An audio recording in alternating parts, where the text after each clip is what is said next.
ಕೆಲವೊಬ್ಬರಿಗೆ ಸಾವಿನ ಬಗ್ಗೆ ಅತಿಯಾದ ಭಯ ಇರುತ್ತೆ. ಯಾವುದೋ ಒಂದು ಸಾವಾಗಿರ್ತಕ್ಕಂಥ ವ್ಯಕ್ತಿಯ ಒಂದು ಭಾವಚಿತ್ರ ನೋಡಿದ್ರು ಅಥವಾ ಸಾವಿನ ಸುದ್ದಿ ಕೇಳಿದ್ರು ಅಥವಾ ರೋಡಲ್ಲಿ ಹೋಗ್ಬೇಕಾದ್ರೆ ಒಂದು ಸಾವಾಗಿರ್ತಕ್ಕಂಥ ವ್ಯಕ್ತಿಯ ಭಾವಚಿತ್ರ ನೋಡಿದ್ರು ಅಂತ ಹೇಳಿದ್ರೆ ಮನಸ್ಸಿಗೆ ತುಂಬ ಆತಂಕ, ಗಾಬರಿ ಆಗ್ಬೋದು. ಅದು ಬಹಳಷ್ಟು ಜನರಲ್ಲಿ ಏನಾಗುತ್ತೆ ಅಂದರೆ ಆ ಸಾವಿನ ಸುದ್ದಿ ಕೇಳಿದಾಗ ಕ್ಷಣಿಕವಾಗಿ ಆತಂಕ ಆಗ್ತಕ್ಕಂಥದ್ದು ಸಹಜ. ಆದರೆ ಕೆಲವೊಬ್ಬರಲ್ಲಿ ಅದು ದೀರ್ಘಕಾಲಕ್ಕೆ ಆತಂಕ ಮುಂದುವರಿತಾ ಹೋಗುತ್ತೆ. ಎದೆ ಬಡಿತ ಜಾಸ್ತಿ ಆಗೋದು, ಉಸಿರಾಟ ಫಾಸ್ಟ್ ಆಗೋದು, ಬಾಯಿ ಒಣಗ್ತಕ್ಕಂಥದ್ದು, ಆ ಕ್ಷಣದಲ್ಲಿ ನನಗೇನೋ ಆಗ್ಬಿಡುತ್ತೆ ಅನ್ನೋ ಆತಂಕ ಒಳಗಾಗ್ತಾರೆ.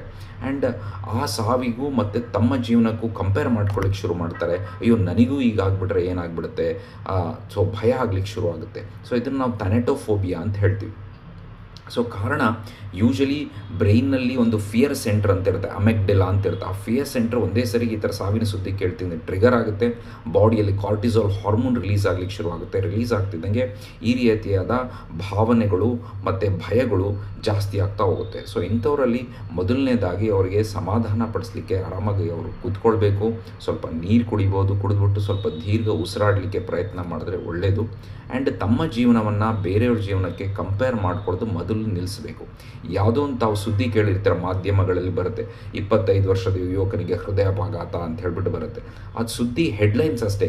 ಆ ವ್ಯಕ್ತಿ ನಿಜವಾಗ್ಲೂ ಯಾರು, ಆ ವ್ಯಕ್ತಿಗೆ ಮುಂಚೆಯಿಂದ ಹುಟ್ಟಿನಿಂದ ಜೆನೆಟಿಕ್ಕಾಗಿ ಏನಾರ ಕಾಯಿಲೆಗಳಿತ್ತ, ಹಾರ್ಟಲ್ಲಿ ಹೋಲ್ ಇತ್ತ, ಅಥವಾ ಬ್ರೈನಲ್ಲಿ ಅನ್ಯೂರಿಸಮ್ ಇತ್ತ, ಅಥವಾ ಅನ್ಡಯಾಗ್ನೋಸ್ಡ್ ಯಾವ್ದಾರ ಒಂದು ಕಾಯಿಲೆಗಳಿತ್ತ, ಕ್ಯಾನ್ಸರ್ಸ್ ಇತ್ತ, ನಮಗೆ ಗೊತ್ತಿರೋದಿಲ್ಲ.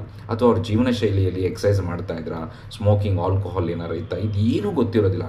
ಏಕಾಏಕಿ ನಮ್ಮ ಜೀವನಕ್ಕೂ ಅವ್ರ ಜೀವನಕ್ಕೂ ಕಂಪೇರ್ ಮಾಡ್ಕೊಳ್ಳಿಕ್ಕೆ ಶುರು ಮಾಡ್ತೀವಿ. ಅದು ಮಾಡ್ತಕ್ಕಂಥದ್ದು ತಪ್ಪು.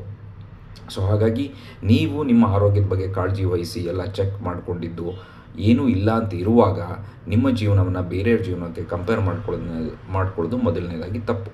ಎರಡನೇದಾಗಿ ಅವರಿಗೆ ಅಂಥ ವ್ಯಕ್ತಿಗಳಲ್ಲಿ ಒಂದು ಆಪ್ತ ಸಮಾಲೋಚನೆ, ಅಂದರೆ ಸಕಾರಾತ್ಮಕ ಮನೋಚಿಂತನ ಚಿಕಿತ್ಸೆ ಅಥವಾ CBT ಅಂತ ಹೇಳ್ತೀವಿ. ಆ ಆತಂಕಕ್ಕೆ, ಆ ಭಯಕ್ಕೆ, ಆ ಫೋಬಿಯಾಗೆ ಸರಿಯಾದ ಚಿಕಿತ್ಸೆ, ಕೌನ್ಸಿಲಿಂಗ್ ಇದೆ, ಮತ್ತು ಸಕಾರಾತ್ಮಕ ಮನೋಚಿಂತನ ಚಿಕಿತ್ಸೆ ಇದೆ.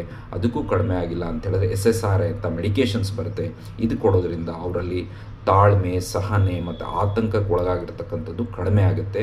ಅವರು ಧೈರ್ಯದಿಂದ ಯಾವುದೇ ಒಂದು ಸುದ್ದಿಗಳಾಗಲಿ, ಯಾವುದೇ ಒಂದು ಪರಿಸ್ಥಿತಿಯಲ್ಲೂ ಕೂಡ ಧೈರ್ಯವಾಗಿ ತಾಳ್ಮೆ ಕೊಳ್ಳ್ಕೊಳ್ತಾರೆ, ಸಮಚಿತ್ತವಾಗಿ ಇರತಕ್ಕಂಥದ್ದನ್ನು ರೂಢಿಸ್ಕೊಳ್ಬಹುದು. Thank you.